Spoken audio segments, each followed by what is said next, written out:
আমাদের বাংলাদেশের পাগলের তো বিভিন্ন কোয়ালিটি আছে। পাগলের মেলা লাগছিল কালকে মহাস্থান, কথা কন না একেবারে। ছালা বাবা, খেতা বাবা, জটিয়ালা বাবা, নেংটা বাবা, আপনার উলঙ্গ বাবা, খেতা বাবা, বাবার শেষ নাই মহাস্থান কাল। কত ধরনের পাগল! যে ব্যক্তির শরীরে পোশাক নাই, যে ব্যক্তি উলঙ্গ, এই ব্যক্তি দেখে আর একজন মনে করেন যে সম্মান করে বলতেছে, হুজুর ই সেই মাপের লোক, এর ভিতরে কিছু আছে, এর ভিতরে কিছু আছে। কিন্তু ভিতরে যা আছে তা তো দেখাই যাচ্ছে, কথা বলেন না কে? ভিতরে যা আছে তা তো দেখাই যাচ্ছে, তার মধ্যে কি আছে? যে ব্যক্তি প্রকৃত পক্ষে আল্লাহর পাগল, এই কোনদিন ফরজ তরক করবে, এটা মাথায় রাখবেন। যে ব্যক্তি আল্লাহর পাগল, এই কোনদিন ফরজ তরক করবে না, তার জীবনে ফরজ তরক হবে না, এই কোন সময় উলঙ্গ হবে না। এখন মনে করেন মহাস্থান তো পাগলের কাল মেলা লাগছিল, কে কত মনে করেন মহাস্থানের যে আবহাওয়াটা, যদি ওই যে আপনার মাইক্রোসফট না কি দেখে না, ওটা যদি আবহাওয়া চেক করা যায় তো নিম্নে 1 কেজি ওজন, একটা করে ধোঁয়া তার ওজন হতো, একটা করে ধোঁয়ার নিঃশ্বাসের এত গাঁজা ধোঁয়া। কে কিভাবে গাঁজা খেয়ে আত্মশুদ্ধি করতেছে, গাঁজাই নয় পারে ওই রাস্তা দিয়ে ব্রিজের উপর আসতে দেখতেছে, নাকে ছাপটা দেখতেছে, কি গাঁজা বলতেছে। ওখানে আবার বিভিন্ন জন আবার বলতেছে যে এখানে সেই এই জায়গা যা করে তাই হয়, এ মুসলমান। আমি একটা ট্রাকের দেখলাম, এক মহিলা হলো পীর, উনি বসে আছে ড্রাইভারের কাছে ট্রাকের সামনে, আর সব ছেলে মানুষ পিছনে মাইক সামনে চালু করে দেয়া জিকিরি করতে করে যাচ্ছে। তাই আমি বললাম, যে মুরিদ আর যে পীর, এই এতগুলো মুরিদের ঠেলা এই পীর একলা কেমনে সামলাবি? কথা বলেন না কেন?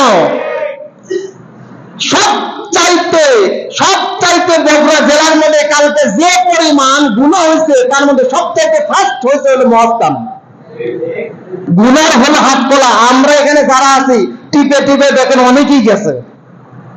আমি মাদ্রাসা থেকে বাড়িতে আসতেছি, আমাকে এখন এক দোকানদার করতেছে, চলো পরে মহাস্থান যাবো। আমাদের হুজুর যাচ্ছে।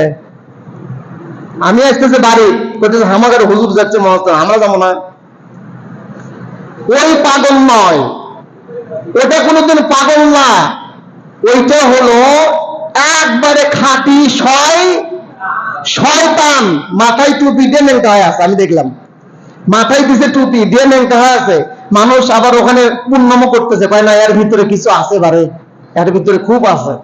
সম্মানিত সুধী, এই সমস্ত ব্যক্তিদের বাংলাদেশ যদি ইসলাম কান্ট্রি হতো, বাংলাদেশ যদি ইসলাম কান্ট্রি হতো, কালকে এক একজনকে ধরে ধরে ওই করতা নদীর মধ্যে ডুবাইয়া আওয়াজ মনে করেন যে নতুন করে মুসলমান বানায় বাড়িতে পাঠিয়ে দিত। কথা বলেন ঠিক কিনা? এই সমস্ত জায়গা যাওয়া হারাম। এখানে যাওয়া যে কথা, যাত্রা যাওয়া একই কথা, এই সমস্ত জায়গা যাওয়া হারাম। আমাদের আশেপাশে বিভিন্ন দরবার আছে, সাধু আছে কি নাই? বললে তো মন খারাপ করবেন। হুজুর আবার এইগুলা কয়টা? এ মুসলমান, সেজদা যতই দেন শিরক মুক্ত ঈমান গোস করেন, দেখাশোনা শিরক বিরোধী কাজ করতেছে, তারপরে কেমনে আপনি নামাজি ব্যক্তিরা তার পিছে দৌড়ান? এটা পাগল নয়, এটা হলো শয়তান। ইও পাগল, তবে আল্লাহর পাগল নয়। হলো কার পাগল? মিস্টার ইবলিসের পাগল, মিস্টার ইবলিসের পাগল। এইরকম পাগল না। সুফিয়ান সাহরি রহমাতুল্লাহ আলাইহি বাইতুল্লাহতে বসে বসে আল্লাহ তাআলার জিকির আজকার করতেছেন। তিনি খেয়াল করে দেখেন, প্রত্যেকদিন দুপুর বেলায় আল্লাহর এক বান্দা ওই বাইতুল্লাহতে এসে তওয়াফ করে জোহর নামাজ আদায় করে তিনি বাড়ি চলে যায়।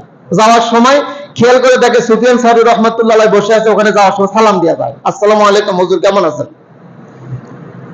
এরকম কয়েকদিন হয়েছে। যাওয়া আসাতে তাদের দুইজনের মধ্যে একটা আন্তরিকতা হয়ে গেছে। কেন আন্তরিকতা হয়েছে? এই দুইজনের মধ্যে আন্তরিকতা হওয়ার কারণ হলো গাঁজাওয়ালা ছেলে গাঁজাওয়ালা, কথা বলে না। আমি তো একদিন বলছি জয়পুরহাটে দেখেছি, আমার ড্রাইভার কয় এখানেও গাঁজাওয়ালা একজন বাসে হুজুর। তার মানে ওই জানে কোন জায়গায় কি পাওয়া যায়। সুফিয়ান সাহরির সাথে আর ওই পাগলের সাথে এমন একটা সম্পর্ক হয়ে গেছে, যখনই বাইতুল্লাহতে তওয়াফ করে, আরে বাইতুল্লাহ গিয়ে দেখেন কত মজা, ওখানে নামাজ পড়ার জন্য নিয়োগ করেন না কেন? দেখেন কি মজা ওই জায়গায়। দুজনের সাথে সম্পর্ক এমন ভাবে হয়েছে, সম্মানিত সুধী, এই দুনিয়াতে সম্পর্ক যদি গড়াইতে চান কারোর সাথে, আপনাকে সম্পর্ক গড়ান লাগবে 1 নাম্বার শর্ত হলো আল্লাহর জন্য। কথা বলেন না কেন? সম্পর্ক করতে হবে আল্লাহর জন্য। আপনি আমার সাথে বন্ধুত্ব করতেছেন দুনিয়ার স্বার্থ হাসিল না, এটা ইমানদারের কাজ না। আপনি ওনার সাথে বন্ধুত্ব করতেছেন কিসের জন্য? দুনিয়ার স্বার্থের জন্য না। আপনাকে বন্ধুত্ব করতে হবে আল্লাহর জন্য। এই দুনিয়াতে আপনি মার্কেট করার জন্য একটা পাঞ্জাবের কাপড়, একটা টুপি, একটা শার্ট, একটা প্যান্ট কেনার জন্য যদি 2 জন বন্ধু নিয়ে যায় যদি যাচাই করে কিনতে পারেন, তা আপনার ইমানের বন্ধু বুঝে যাচাই করে করা লাগবে না। আপনি মারা যাওয়ার পর কোন বন্ধু কানলে আপনার কবরে উন্নত হবে সেই চিন্তা বুঝে আপনি করতে হবে না, অবশ্যই করা লাগবে। এই সুফিয়ান সাউরি এর সাথে এমন বন্ধুত্ব করছে, এনাক ছাড়া কিছুই বোঝে না।